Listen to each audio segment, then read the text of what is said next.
let's go ahead and go back to our block now. So we're working over the item properties for it here. So let's go down to our items. We have initially started off by setting it to an item and to usable, and to have it where it was adding and equipping the moment you get it. The next thing we can do, you can actually say item lock direction. Basically, if you want to pick up an item and it stays only on one side of the character, you can do it that way. If you want it to be directional in terms of controlled by the player movement, we'll be able to do that. Also, we'll be able to switch to its own control right here. Let's see, we'll start off first though by saying that let's go ahead and go to, we'll say it's enabled, we'll say lock, just because we have a block here. And let's go ahead and lock it on the top direction. And then when you go to item carry direction, this is going to be which direction you can carry it. So if you wanted it only on one direction at all, then you could set it that way.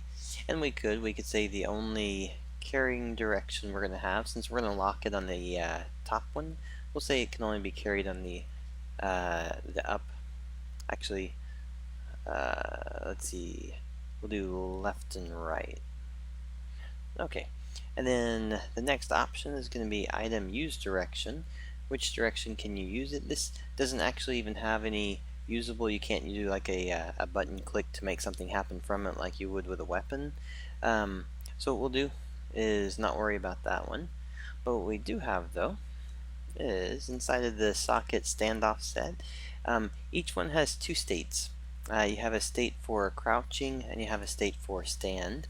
The current socket, if you notice these are little arrows, if I take this to 0 and then take the position Y up, we'll say that we want the box, when you pick it up, we want the box to be at this height above the player.